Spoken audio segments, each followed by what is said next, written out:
बच्चा लोग, आपका एक बार फिर से स्वागत है आपके चैनल साइंस अनलॉक में। आइए आज हम बात करने वाले हैं अपने टॉपिक ग्रेविटेशन के बारे में। हमने कल ग्रेविटेशन के बारे में थोड़ा सा पढ़ा था। क्या पढ़ा था भाई?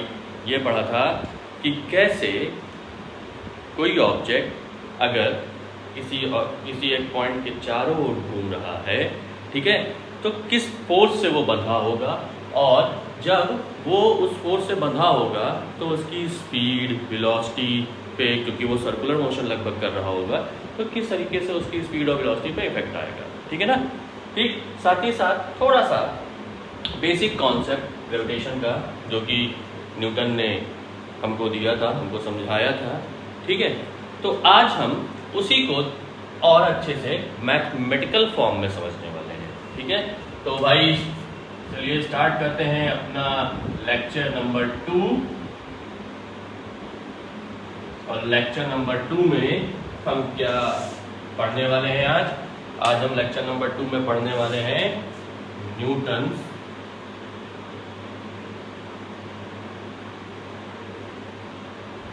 Law of gravitation.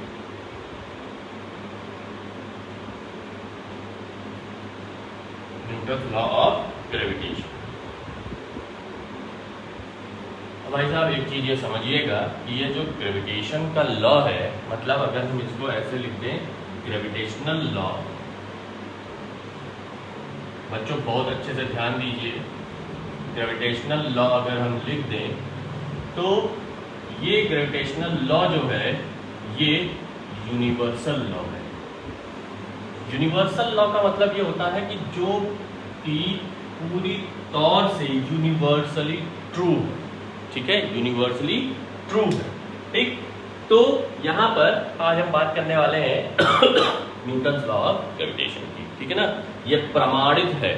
ठीक है, मतलब ये एग्जिस्ट करता है एग्जैक्टली। ठीक है, आइए तो जब हम बात करेंगे न्यूटन लॉ ऑफ ग्रेविटेशन में, तो न्यूटन लॉ ऑफ ग्रेविटेशन की जब हम बात करेंगे तो देखिए न्यूटन ने क्या कहा था। न्यूटन ने ये कहा था कि यूनिवर्स में हर ऑब्जेक्ट दूसरे ऑब्जेक्ट से बंधा हुआ है।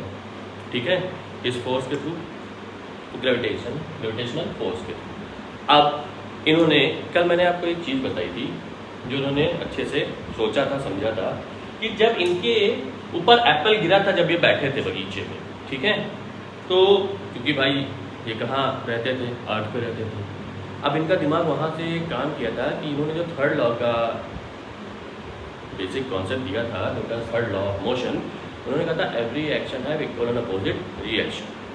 तो every action have equal opposite reaction का मतलब ये हो गया कि अगर कोई पहला ऑब्जेक्ट दूसरे ऑब्जेक्ट पे फोर्स लगाएगा तो उतना ही फोर्स दूसरा ऑब्जेक्ट पहले ऑब्जेक्ट पे फोर्स लगाएगा। ठीक है, इसका मतलब क्या हुआ कि अगर अर्थ अट्रैक्ट कर रही है किसको? एप्पल को अपने तरफ, तो कहीं ना कहीं एप्पल भी अट्रैक्ट करेगा ना? अब यहाँ पर समझिएगा, यहाँ पर सबसे बड़ी चीज आती है, इसकी जो कॉन्सेप्ट होता है वो होता है मास का। भाई मास से ही क्या चीज़ निकल के आती है? मास से ही निकल के आती है इनर्शिया। देखिए ये सब चीज़ें इन्वॉल्व होती हैं। हमारे जो एनसीईआरटी का जो सिलेबस है, बड़ा अच्छा सिलेबस है, उसमें क्या हो गया कि उसमें चैप्टर जो रखे गए हैं वो हर पिछला चैप्टर दूसरे चैप्टर में इन्वॉल्व होगा ही होगा। तो ये चीज़ याद रखिएगा भाई। और फिजिक्स तो एक ऐसी चीज़ है जिसमें हर टॉपिक दूसरे टॉपिक को टच करता है। ठीक है, तो जो मास है वो इनर्शिया को, भाई जिसका ज़्यादा मास उसका ज़्यादा इनर्शिया। अब अगर आप अर्थ को देखिए, ये अर्थ का मास है, अर्थ का शेप, साइज कुछ ये है। एप्पल भी क्या है? ये एप्पल। तो इसका मतलब होगा, और दोनों के बीच में अगर हम एक डिस्टेंस मान लें, ठीक है, एक डिस्टेंस मान लें स्मॉल आर, एप्पल अगर इनकी तरफ खींचेगा तो एप्पल भी इनको तरफ खींचेगा, लेकिन अब फोर्स किसका ज्यादा होगा? भाई जिसका मास ज्यादा है। ठीक है भाई, सीधा सा वो एग्जाम्पल है, एक तरफ खली खड़े हैं, एक तरफ मैं खड़ा हूँ, कौन किसको खींच पाएगा? भाई खली ही तो मुझे खींच पाएंगे, मैं तो कितना भी जोर लगा लूँ खली को टच से मस नहीं कर पाऊंगा, है ना? ठीक है, तो वही चीज यहाँ पर है। अर्थ का मास देखिए, अर्थ का साइज देखिए, अर्थ का शेप देखिए, एप्पल को देखिए, एक छोटा सा एप्पल, इसको पॉइंट साइज ऑब्जेक्ट कहते हैं। ठीक है ना? तो ये पॉइंट साइज ऑब्जेक्ट हो गया, जिसका अगर हम मास जब कंपेयर करते हैं दूसरे का मास बहुत छोटा हो जाता है तो वो पॉइंट साइज ऑब्जेक्ट हो जाता है, ठीक है ना। तो अब ये इसकी तरफ अट्रैक्ट होगा ना कि ये इसकी तरफ, ये चीज़ याद रखिए, अच्छे से याद कर लीजिए, समझ जाइए, क्योंकि ये दिमाग में आना चाहिए, ठीक है। इस तरीके से क्वेश्चन जब दिमाग में आते हैं तभी जाके आगे हम सोच पाते हैं। देखिए भाई, साइंस का सीधा सा एक मतलब है क्रिटिकल थिंकिंग। जितनी ज़्यादा आपके पास क्रिटिकल थिंकिंग होगी उतना ही ज़्यादा आप साइंस को समझने लायक होंगे, क्योंकि कई जगह पर ऐसा आता है जो दिखता है वो होता नहीं, जो होता है वो दिखता नहीं। याद रखिएगा ये चीज़, ठीक है। आइए अब हम अपने लॉ पे वापस आते हैं। न्यूटन ने जो समझाया था वो ये समझाया था कि अगर यूनिवर्स में कोई दो ऑब्जेक्ट, एक देखिए ये हैवी ऑब्जेक्ट हो गया, वही सेम प्रोसेस यहाँ पर लगानी है, एक ये स्मॉलर ऑब्जेक्ट हो गया। भाई ये हमारा कौन सा ऑब्जेक्ट है? हैवी ऑब्जेक्ट है, ठीक है। इसका मास कितना है? m1 इसका मास है। दूसरी तरफ हमारा क्या है? लाइटर ऑब्जेक्ट है, छोटू सा ऑब्जेक्ट बेचारा, ठीक है। अभी इसके क्यों ऐसा हम कंसिडर कर रहे हैं, अभी इसका एग्जांपल दे दूंगा मैं। और अगर दोनों एक डिस्टेंस r या d पर चुपचाप रखे हुए हैं, मतलब सिचुएटेड है, तो क्या होगा? दोनों के बीच में कोई फिजिकल कांटेक्ट नहीं है, दोनों के बीच में कोई फिजिकल कांटेक्ट नहीं है, लेकिन ये लाइटर ऑब्जेक्ट है जिसका मास m2 है और ये हैवी ऑब्जेक्ट था जिसका मास m1 था, ठीक है। तो दोनों के बीच में क्या लगेगा? एक फोर्स ऑफ अट्रैक्शन काम करेगा। रिपल्शन नहीं भाई साहब, इलेक्ट्रोस्टैटिक फोर्स नहीं पढ़ रहे हैं, ग्रेविटेशनल पढ़ रहे हैं। फोर्स ऑफ अट्रैक्शन काम करेगा। वो force of attraction F directly proportional होगा प्रोडक्ट ऑफ मास के,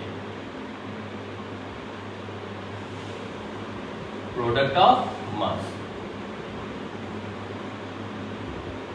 दैट इज m1 m2, ठीक है ना। मतलब F जो होगा वो डायरेक्टली प्रोपोर्शनल होगा m1 m2।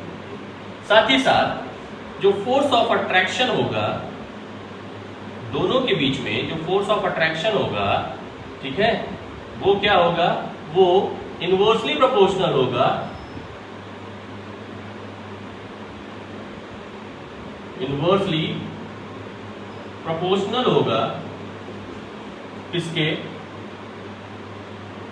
Square of distance between them, मतलब 1/r²।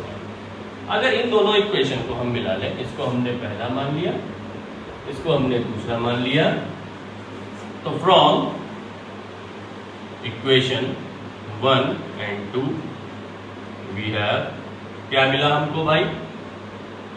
हमको मिला F inversely directly proportional m1 m2/r², ये हमको, ठीक है। क्या मिल गया हमको? F directly proportional m1 m2/r²। मतलब जो हमको ये मिला F directly proportional m1 m2/r², यहां से हम ये देख गए कि जो फोर्स होता है वो प्रोडक्ट ऑफ मासेस के डायरेक्टली प्रोपोर्शनल, मतलब इनके ऊपर डिपेंड करता है, साथ ही साथ डिस्टेंस के इनवर्सली प्रोपोर्शनल है। इसका मतलब क्या होगा समझिएगा, आइए इसको थोड़ा समझते हैं। देखिए हैवी ऑब्जेक्ट है, लाइटर ऑब्जेक्ट है। अगर लाइटर ऑब्जेक्ट हैवी ऑब्जेक्ट दोनों एक दूसरे से स्मॉलर डिस्टेंस पे सिचुएटेड हैं, तो ये भाई साहब इनको खींचेंगे अपनी तरफ, उतना ही ये भी खींचेंगे इनको तरफ, लेकिन चूंकि ये हैवी है तो ये कहीं ना कहीं खींच लेंगे और ये खिंच जाएंगे उनकी तरफ, ठीक है। टग ऑफ वॉर क्या होता था? एक तरफ इंसान लगे हुए हैं तो दूसरे इंसान लगे हुए हैं, होता क्या है कि एक इंसान खींच लेता है जिसका मास जाता होता है, जिसका फोर्स जाता होता है, और फिर दूसरे उसकी तरफ खींचा चला आता है। तो अगर ये खींचे चले आए तो ये घूमने लगेंगे, ठीक है ना। समझ में आ गया कैसे घूमने लगेंगे? अभी बताते हैं, ठीक है। और अगर ये डिस्टेंस बढ़ गई तो फोर्स कम हो जाएगा, अगर ये डिस्टेंस कम हो गई तो फोर्स ज्यादा हो जाएगा, ठीक है। याद रखिएगा gravitational force is a non contact force. दो बॉडीज आपस में डायरेक्टली कांटेक्ट में नहीं आती हैं, ठीक है, डायरेक्टली कांटेक्ट में आ जाएंगी तो वो अलग फोर्स हो जाएगा। ठीक है, याद रखिएगा ये कांटेक्ट में नहीं है। ठीक, तो यहां से जो हमारा F directly proportional to m1 m2 upon r square आ गया, तो ये क्या हो गया, F इज इक्वल टू, बेटा जब यहां से ये प्रोपोर्शनैलिटी का साइन, देखो प्रोपोर्शनैलिटी होती है क्या, जो न्यूटन ने कहा था जो न्यूटन ने कहा था उसको फॉर्मूले में डिराइव किया। तो सबसे पहले जब फॉर्मूला आया तो प्रोपोर्शनैलिटी हटके तभी एक फॉर्मूला डिराइव होता है। तो वहां पर एक कांस्टेंट आ गया कैपिटल G, और ये आपका फॉर्मूला हो गया। ठीक है ना, ये आपका फॉर्मूला हो गया F is equal to G m1 m2 upon r square newton. बेटा यूनिट जरूर लिखिए। ठीक है, वेयर जो G है वो क्या है, where G is universal gravitational constant. क्या है ये, यूनिवर्सल ग्रेविटेशनल कांस्टेंट। ठीक है, समझ में आ गया। ये आपका इतना यहां पर न्यूटन्स लॉ ऑफ ग्रेविटेशन, ठीक है ना, न्यूटन्स लॉ ऑफ ग्रेविटेशन ये आपको यहां पर बता दिया गया। ठीक, मतलब जो न्यूटन का ग्रेविटेशनल लॉ था वो ये कहता था कि दो बॉडीज आपस में एक डिस्टेंस पे सिचुएटेड हो तो उनके बीच में जो फोर्स लगता है वो उनके मास के डायरेक्टली प्रोपोर्शनल और उनके बीच की डिस्टेंस के इनवर्सली प्रोपोर्शनल होता है। ठीक है, तो F equal to G m1 m2 upon r square ये इसका फॉर्मूला होता है। ठीक है ना बच्चे, ठीक है।